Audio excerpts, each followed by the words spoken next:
देखिए भाई ध्यान से, लास्ट क्लास में देखो हम ये सारी चीज़ें तो पढ़ चुके थे कि कोई भी हमारे पास में डायपोल दे रखा हो, मैग्नेटिक डायपोल दे रखा हो, उसका हमने टॉर्क का डेरिवेशन कर लिया था कि टॉर्क कितना होगा। पोटेंशियल एनर्जी भी हमने लास्ट क्लास के अंदर निकाल ली थी कि पोटेंशियल एनर्जी कितनी होगी, और इन सभी के ऊपर हमने कुछ न्यूमेरिकल्स भी कर लिए थे।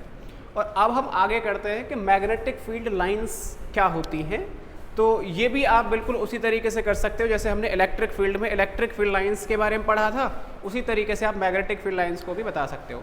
जैसे हमने बोला था कि इलेक्ट्रिक फील्ड लाइंस क्या होती थी भाई, इमेजिनरी लाइंस होती थी, कोई भी उनका रियल में कोई भी फिजिकल एग्जिस्टेंस नहीं होता था। सिमिलरली ये भी क्या होती हैं भाई, पूरी की पूरी इमेजिनरी लाइंस ही होती हैं। जैसे वहाँ पर हमने ये बोला हुआ था कि वहाँ पे लाइन कहाँ से कहाँ जाती थी भाई, पॉजिटिव से बाहर की ओर जाती थी और नेगेटिव की ओर वो आ जाते थे। सेम यहाँ पे अगर मैग्नेट के अंदर देखेंगे तो मैग्नेट के अंदर तो साउथ से नॉर्थ जाती हैं और मैग्नेट के बाहर नॉर्थ टू साउथ जाते हैं।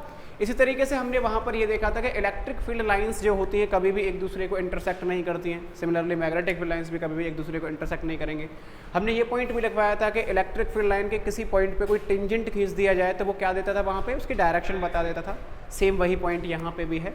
तो लगभग मिलते जुलते पॉइंट्स ही हैं, यानी जो आपने वहाँ पढ़ा हुआ था वो सारी चीज़ें आप यहाँ भी लिख सकते हो।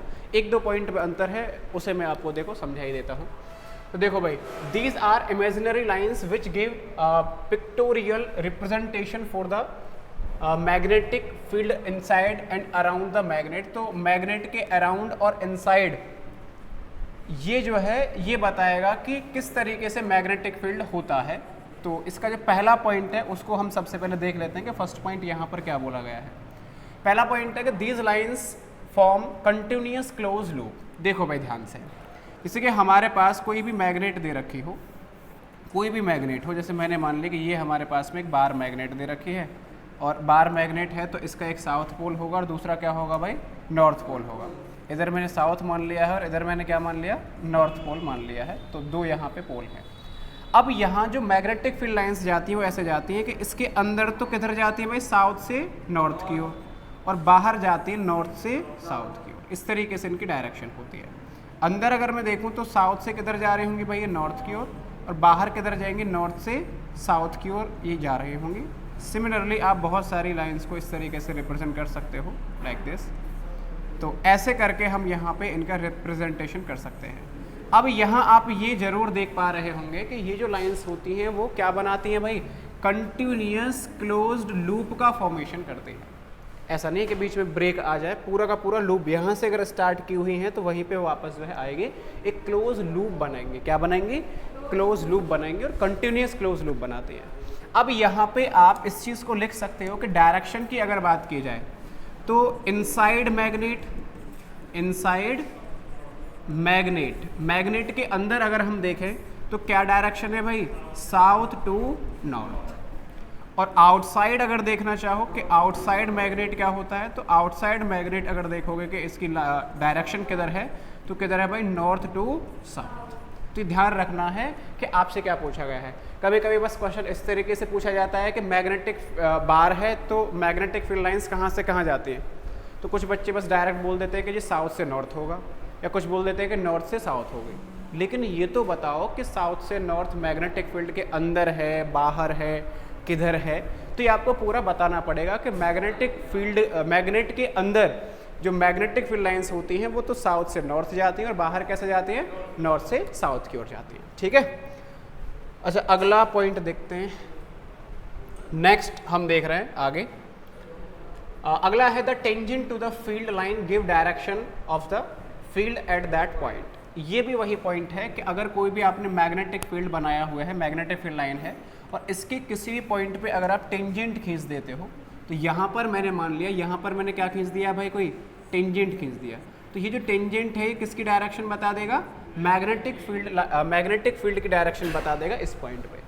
किसी भी पॉइंट पे टेंजेंट खींच दो, यहाँ पर अगर मैं टेंजेंट खींचूँ तो कुछ इस तरीके से मिल जाएगा, तो इस तरफ यहाँ पर बी की डायरेक्शन इधर आ जाएगी।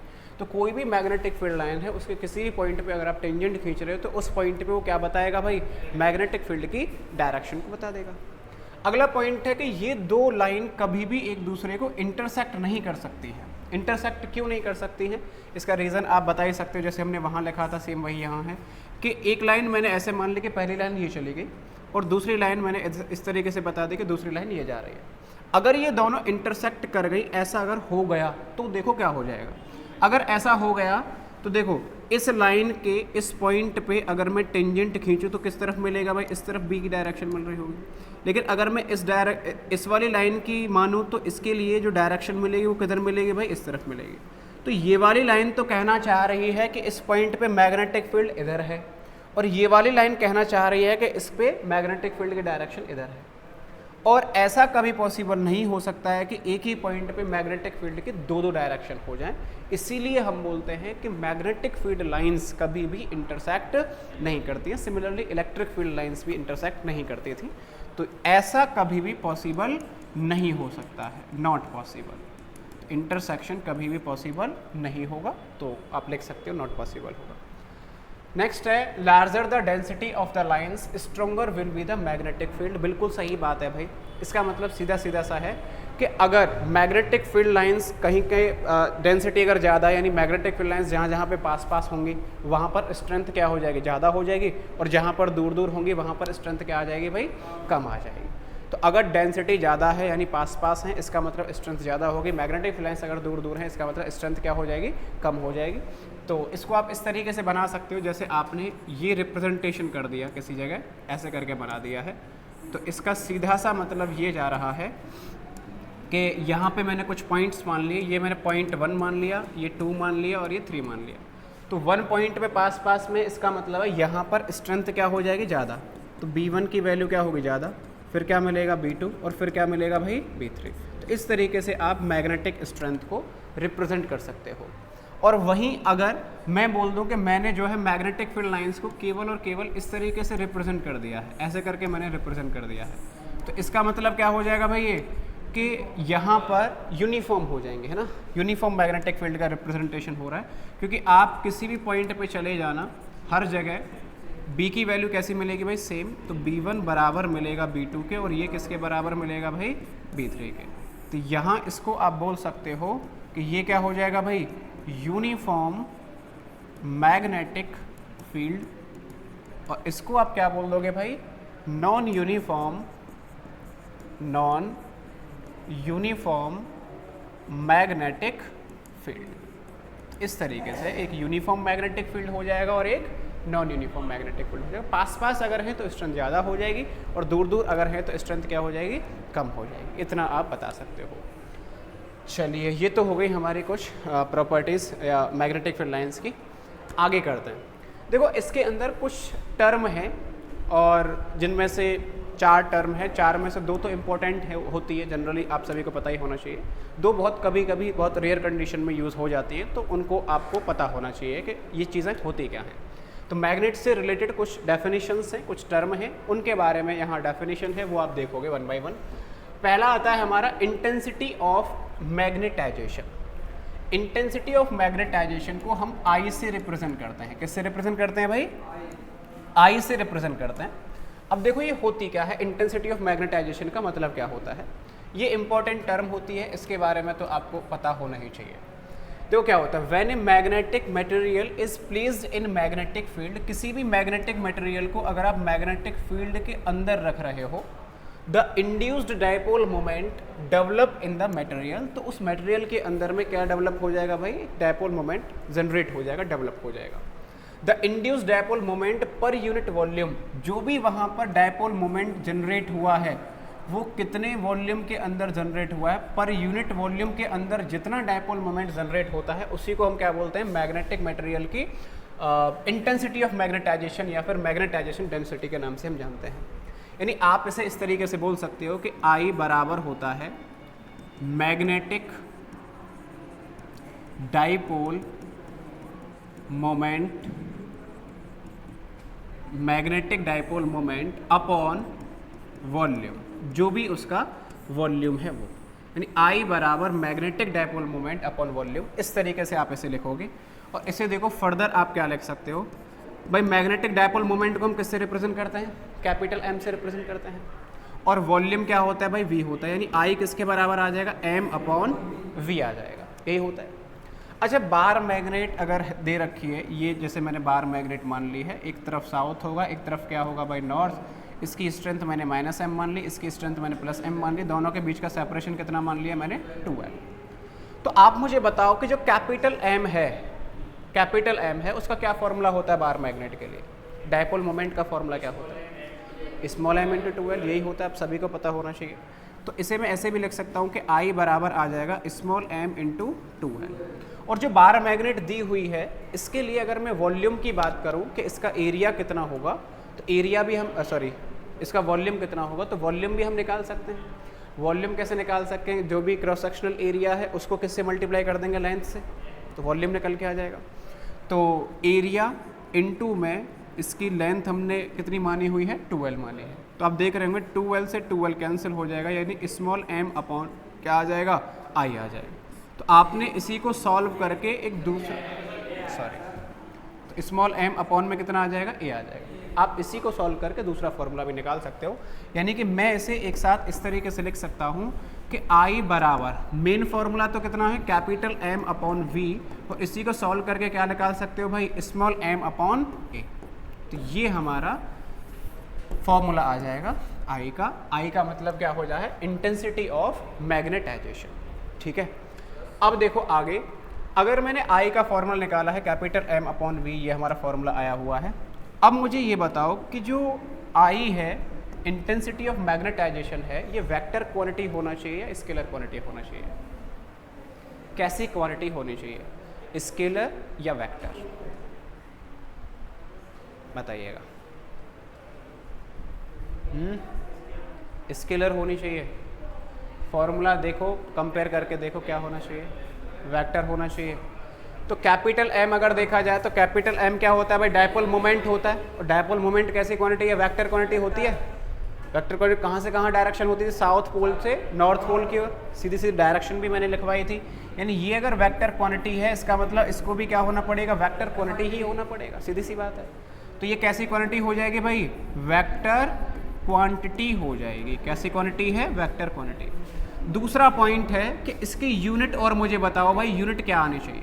आवाज़ नहीं, यूनिट क्या आनी चाहिए भाई? इसके सभी बताएंगे। इसकी यूनिट आप जानते ही हो, डिवाइड बाई वॉल्यूम की यूनिट से कर देंगे। तो या फिर इसकी यूनिट जानते हो, इसके एरिया की यूनिट से डिवाइड कर दो, कैसे भी निकाल लो, यूनिट आपके आ जाएगी। तो याद है आपको पोल स्ट्रेंथ की जो यूनिट थी वो कितनी थी? Ampere per metre, ampere metre. और एम्पियर मीटर को अगर आप मीटर स्क्वायर से डिवाइड कर दोगे, एम्पियर मीटर को अगर आप मीटर स्क्वायर से डिवाइड कर दोगे तो क्या मिल जाएगा भाई? एम्पियर पर मीटर आ जाए। तो यूनिट आ जाएगा एम्पियर पर मीटर। ये यहाँ से देख लो, कैपिटल M की कितनी होती थी? Ampere meter square. इसको मीटर की Q से डिवाइड करोगे तो भी जो है एम्पियर पर मीटर निकल के आ जाएगा। तो ये इसकी यूनिट आ जाएगी। अगर यूनिट आ चुकी है तो आप इसकी डायमेंशन भी बता सकते हैं। एम्पियर यानी इलेक्ट्रिक करंट है ऊपर, तो इलेक्ट्रिक करंट की ए यू होती है भाई। और ये मीटर यानी लेंथ है, लेंथ को ऊपर ले जाओगे तो कितना आ जाएगा भाई? AL minus M0 L minus 1 A1 आ जाएगा, और T0 वो आप ज़ीरो कर सकते हो जो यहाँ पे शो नहीं हो रखा है। तो इस तरीके से आप इसकी यूनिट भी निकाल लोगे, डायमेंशन भी निकाल लोगे, और क्या आ जाएगा? फॉर्मूला आ जाएगा।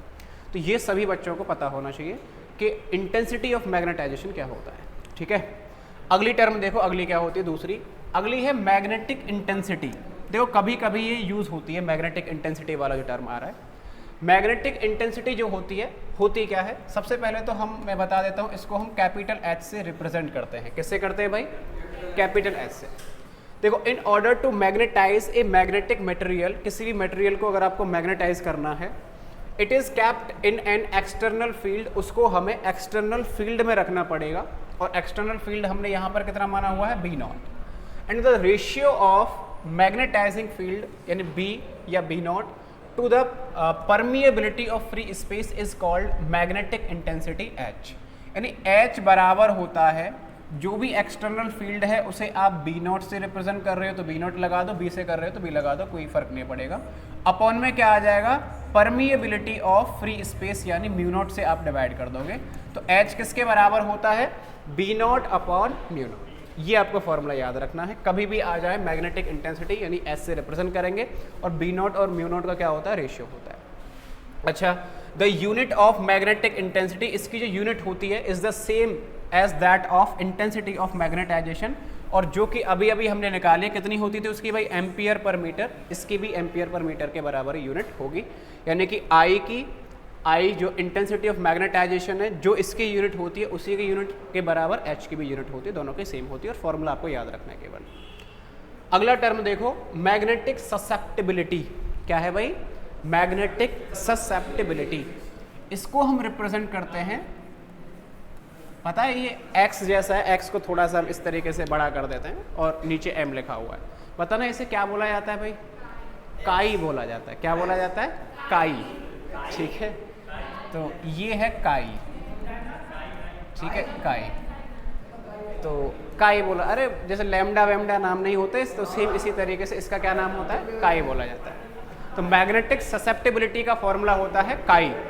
अब देखो ये किस किस का रेशियो होता है, आवाज नहीं भाई, it is defined as ratio of magnitude of intensity of magnetization, यानी आई का और मैग्नेटिक इंटेंसिटी का दोनों का क्या होता है भाई रेशियो होता है, यानी काई अगर आपको किसी का निकालना है तो क्या होगा आई अपॉन एच।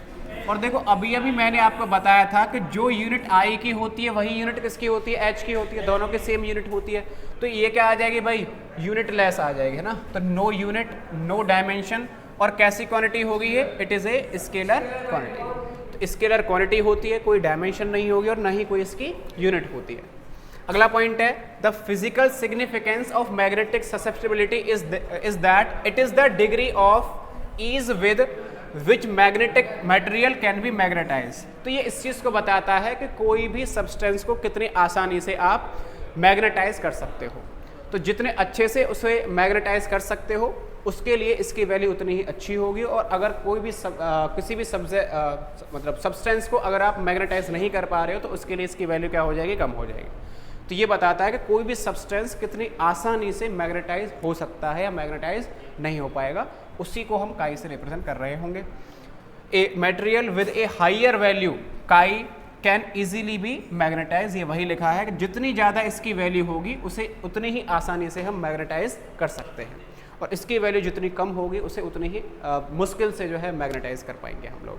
तो काई की वैल्यू ज़्यादा होगी वो इतनी ही अच्छे से मैग्नेटाइज हो जाता है। जैसे मैं बोल सकता हूँ कि लोहा है, सबसे आसानी से हम लोहे को ही मैग्नेटाइज कर पाते हैं, तो आयरन के लिए लोहे के लिए काई की वैल्यू क्या होगी बहुत ज़्यादा होती है, और जिन सब्सटेंस को हम मैग्नेटाइज नहीं कर पाते हैं जैसे गोल्ड आ जाए, सोना है, चांदी है, इनको बहुत ही कम मैग्नेटाइज आप कर पाओगे, तो उनके लिए इसकी वैल्यू क्या हो जाएगी बहुत कम हो जाती है। तो इसी से हम पता लगाते हैं इसकी वैल्यू अगर ज़्यादा है तो इजीली मैग्नेटाइज हो जाएगा और कम है तो मैग्नेटाइज नहीं होगा, ठीक है। चलिए आगे चलते हैं। अगला है मैग्नेटिक परमिएबिलिटी। ये मैग्नेटिक परमिएबिलिटी नाम तो आपने सुना हुआ है, magnetic permeability of free space या वैक्यूम, जिसे हम म्यू नॉट से रिप्रेजेंट करते थे, और अगर फ्री स्पेस या वैक्यूम नहीं दे रखा है तो केवल आप उसे किससे रिप्रेजेंट करोगे म्यू से करोगे। तो मैग्नेटिक परमिएबिलिटी जिसको हम केवल म्यू से रिप्रेजेंट करते हैं।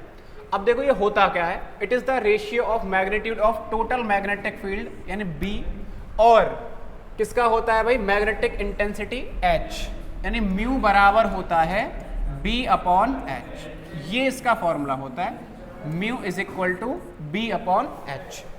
अच्छा कैसी क्वांटिटी होती है भाई, ये स्केलर क्वांटिटी होती है, और इसकी यूनिट होती है वो होती है वेबर पर एम्पियर मीटर, या फिर क्या लिखोगे भाई हेनरी पर मीटर, तो इस तरीके से आप इसकी यूनिट लिख सकते हो। The physical significance of magnetic permeability is that it measure the extent to which a magnetizing field can penetrate और permeate a given magnetic material, ठीक है।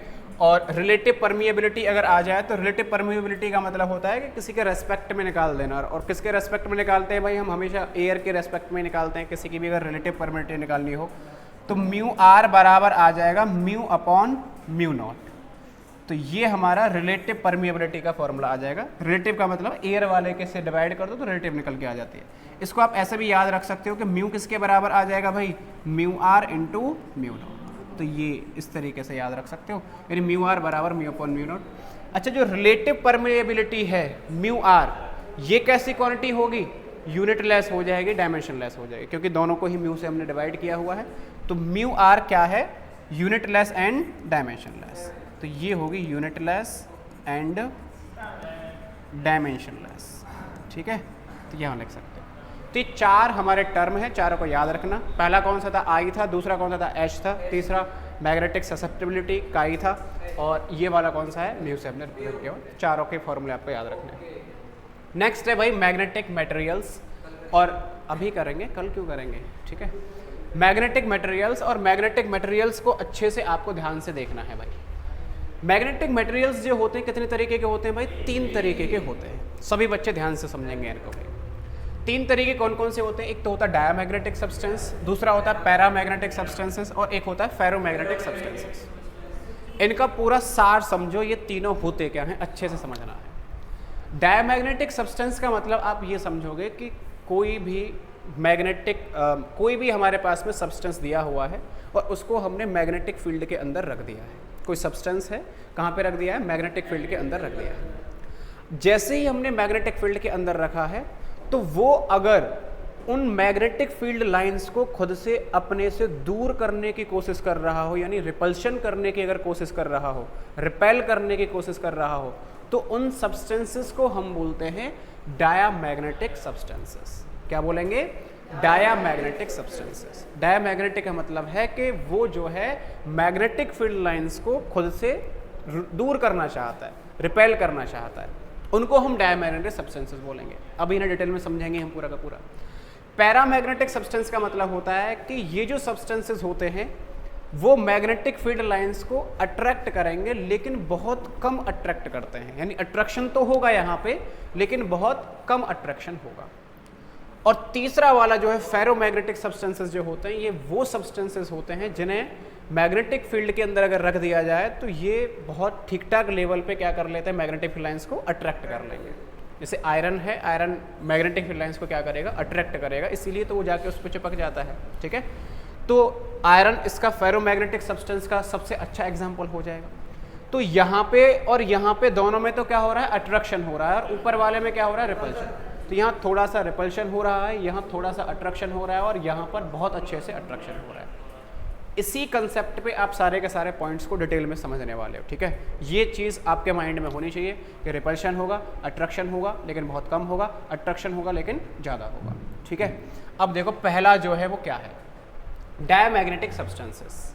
डायामैग्नेटिक सब्सटेंसेस के बारे में आपको पता है कि क्या होता है भाई, रिपल्शन होगा।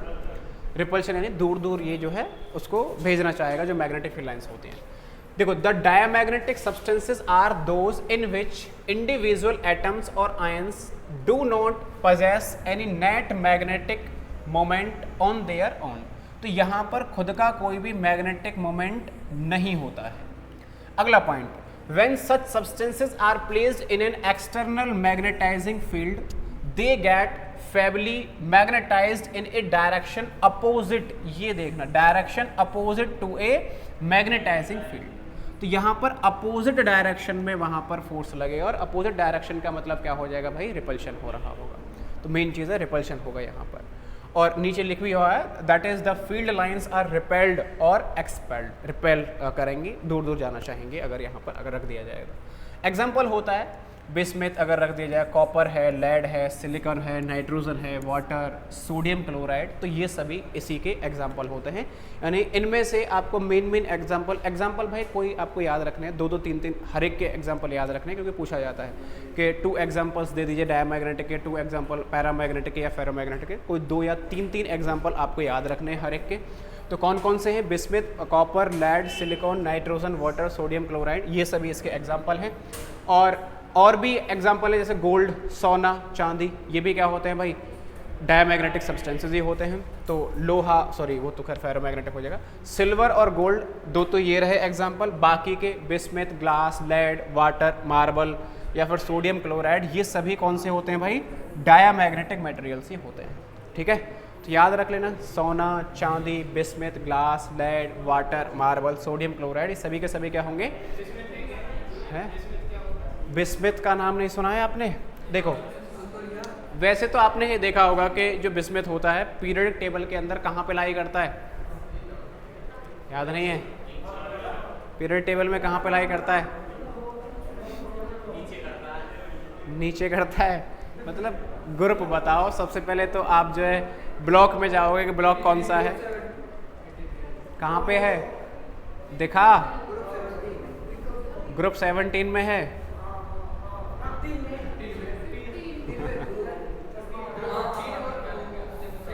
ये याद है आपको ट्रिक, नाना पाटेकर ऐश्वर्या सब भिखारी या सब बिंदास, ठीक है, ये ट्रिक याद है ना, नाना पाटेकर ऐश्वर्या सब बिंदास, ये वाले जो होते हैं। तो इसी में ये नाइट्रोजन है, फास्फोरस, आर्सेनिक, एंटीमनी, और नीचे कौन सा होता था हमारा, बिस्मिथ होता था। तो ये वही बिस्मिथ है। इसका जो यूज़ किया जाता है जनरली कि बिस्मिथ का कहाँ कहाँ पे यूज़ किया जाता है उसको मैं बता देता हूँ। बिस्मिथ के जो यूज़ किया जाता है जनरली किया जाता है कि जो हमारे एरोप्लेन वगैरह के जो ऊपर वाला जो कोर होता है, बाहर वाला जो कोर होता है, वो जनरली हम बिस्मिथ का ही बनाते हैं। वहाँ पर बिस्मिथ के जो बाहर वाले जो पार्ट्स बनाए जाते हैं वहाँ पर बिस्मिथ का यूज़ किया जाता है। अगला देखो नेक्स्ट, इसकी कुछ प्रॉपर्टीज़ हैं। The magnetic field lines are expelled by these substances, बिल्कुल सही बात है, एक्सपेल्ड यानी रिपेल कर रही होंगी। दूसरा पॉइंट है magnetic field inside diamagnetic substance is less than the free space. तो मैग्नेटिक फील्ड क्या हो जाएगा, यहाँ पे कम हो जाएगा क्योंकि यहाँ पर रिपल्शन कर रहा है वहाँ पे। अगला है relative permeability of diamagnetic substance is less than 1। ध्यान रखना है भाई, म्यू आर की वैल्यू क्या होगी भाई, 1 से छोटी होगी। अगर देखो रिपल्शन हो रहा है, मैग्नेटिक फील्ड लाइंस को दूर दूर कर रहा है, तो म्यू आर की वैल्यू क्या होगी, कम होगी। अगर अट्रैक्शन हो रहा है तो म्यू आर की वैल्यू 1 से ज़्यादा होगी, और बहुत अच्छे से अट्रैक्शन हो रहा है तो म्यू की वैल्यू बहुत अच्छे से ज़्यादा बड़ी हो जाएगी। तो इस तरीके से ध्यान रखना है कि म्यू आर की वैल्यू अगर कम है, इसका मतलब वहाँ रिपल्शन हो रहा है, मैग्नेटाइज आसानी से नहीं हो पाएगा वो। अगला है काई एम इज़ नेगेटिव या काई is negative for diamagnetic materials. तो काई की वैल्यू कैसी होती है भाई, नेगेटिव होती है। नेगेटिव होने का मतलब समझ रहे हो, इसकी वैल्यू बहुत ही कम हो गई, नेगेटिव में आ गई। और नेगेटिव में आने का मतलब है कि उन्हें जो है मैग्नेटाइज नहीं किया जा सकता है, ठीक है। मैग्नेटाइज तो किया ही नहीं जाएगा जब वो रिपेल ही कर रहे हैं मैग्नेटिक के, तो मैग्नेटाइज कहाँ से कर दोगे आप उसे। अगला है मैग्नेटिक ससेप्टिबिलिटी काई of diamagnetic substance is independent of temperature. इनके लिए ये टेम्परेचर से इंडिपेंडेंट होती है। तो ये इसकी कुछ प्रॉपर्टीज़ हैं। आगे कुछ इस तरीके से समझिए आप ऐसे कि जैसे डायमैग्नेटिक सब्सटेंस हैं और डायमैग्नेटिक सब्सटेंस को मैग्नेट के पास में लेके आ रहे हैं। तो जब हम मैग्नेट के पास में लेके आ रहे होंगे तो ये क्या करेगा भाई, रिपेल स्टार्ट कर देगा, रिपल्शन होना स्टार्ट हो जाएगा। और रिपल्शन का मतलब है इधर से जो फील्ड लाइंस हैं वो किधर शिफ्ट हो जाएंगी भाई, इस तरफ शिफ्ट हो जाएगी। अगर अट्रैक्शन होता तो इस तरफ झुकी हुई होती, और रिपल्शन का मतलब है ये जो है एक दूसरे से धक्का दे रहे होंगे, तो यहाँ पर क्या होगा भाई, रिपल्शन होगा। तो इधर डायमैग्नेटिक सब्सटेंस है और इधर क्या है हमारे पास में मैग्नेट है, तो पास में लेके आएंगे तो रिपल्शन हो जाएगा। तो इस तरीके से आप इसे बना सकते हो, तो अपोजिट डायरेक्शन में वो लगेगा। अगला पॉइंट है कि अगर आप किन्हीं भी दो पोल्स के बीच में किसी डायमैग्नेटिक मटेरियल को अगर आप रखोगे तो ये किस तरीके से होगा, ये भाई इसके बिल्कुल परपेंडिकुलर डायरेक्शन में स्टेबल होना चाहेगा। परपेंडिकुलर में क्यों होगा, क्योंकि यहाँ पर हाईली रिपल्शन होता है, और हाईली रिपल्शन का मतलब है परपेंडिकुलर डायरेक्शन में लाई करना होगा ये। और अगर यहाँ पर अट्रैक्शन होता तो फिर किस तरीके से लाई कर रहा होता, बिल्कुल सीधा सीधा इस तरीके से लाई कर रहा होता। तो यहाँ पर ये रिपल्शन होने के कारण इस तरीके से परपेंडिकुलर डायरेक्शन में लाई करना चाहेगा। नेक्स्ट पॉइंट देखिए भाई, इसको देखिए ध्यान से, ये क्या कह रहा है।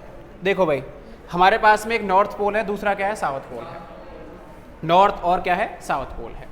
अब यहाँ पे हमारे पास में कोई सब्सटेंस है, और वो मैंने मान लिया कौन सा सब्सटेंस है, डायमैग्नेटिक सब्सटेंस है। तो पहले ये पोल क्या थे, सपोज दूर दूर रखे हुए थे, तो इस तरीके से हमारे पास कोई सब्सटेंस था। अब इन पोल्स को हम कैसे ला रहे हैं भाई, पास पास में कर रहे हैं। अगर मैं इनको पास पास में करता जा रहा हूँगा तो जो सब्सटेंस है वहाँ पर क्या होना स्टार्ट हो जाएगा, रिपल्शन होना स्टार्ट हो जाएगा। और रिपल्शन होना स्टार्ट होने का मतलब है कि ये जो है दूर दूर जो है साइडों में खिसकना स्टार्ट हो जाएगा, क्योंकि यहाँ पर क्या हो गया, रिपल्शन स्टार्ट हो गया।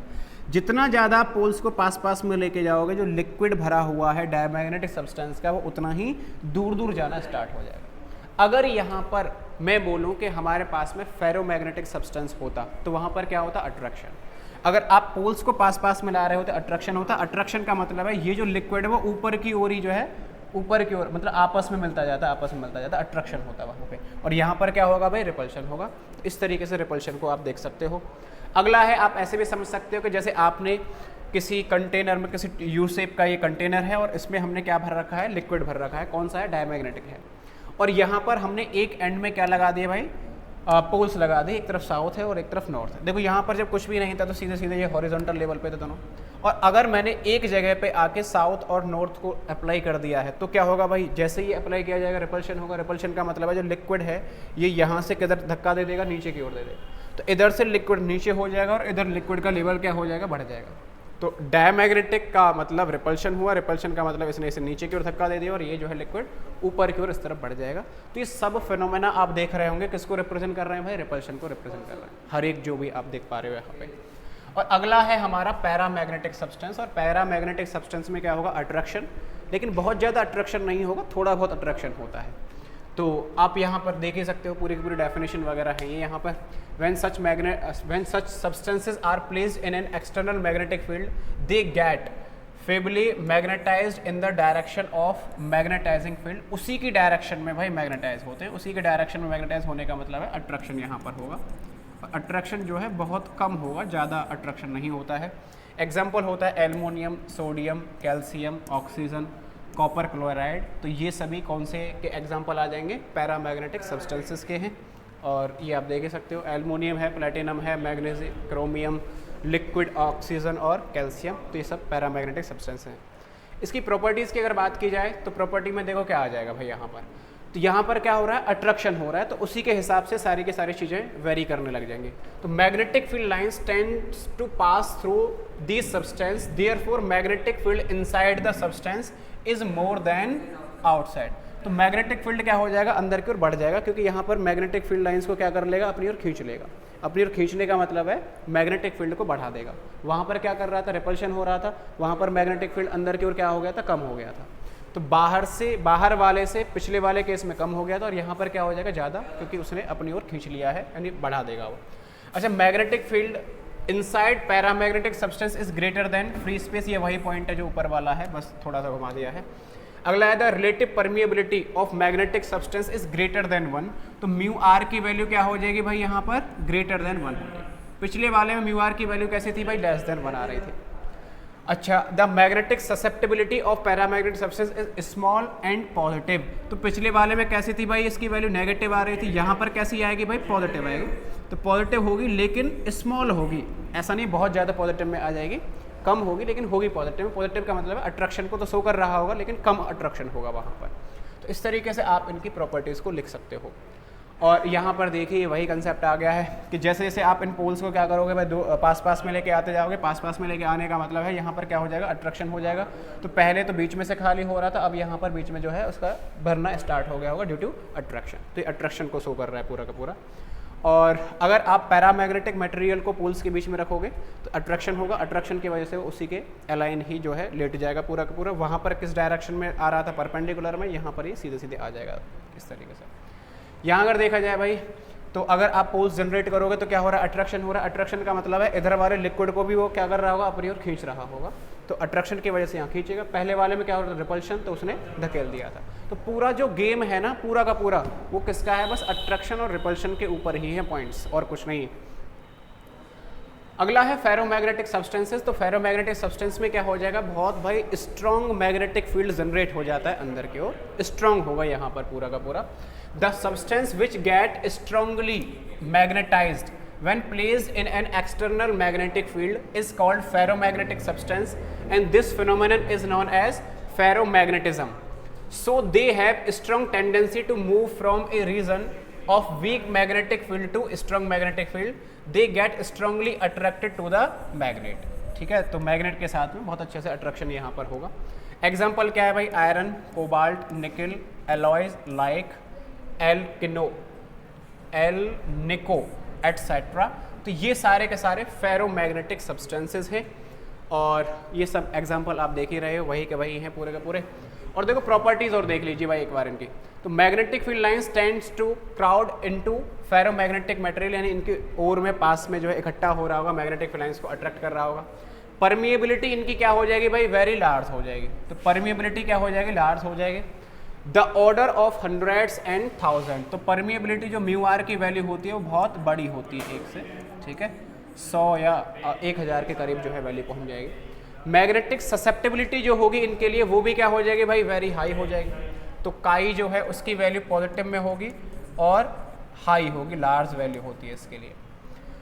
और with rise in temperature, temperature को अगर हम बढ़ाते जाएंगे तो ससेप्टिबिलिटी जो होती है वो क्या होती जाती है भाई, डिक्रीज होती जाती है। अच्छा, इस पॉइंट को आप ध्यान से समझिए। जैसे जैसे हम टेम्परेचर को बढ़ाते जाते हैं, जैसे लोहा है, आयरन को अगर मैग्नेट के पास में रख रहे हो आप, तो मैग्नेट के पास में अगर रख दिया तो क्या होगा भाई, अट्रैक्ट होता जाता है।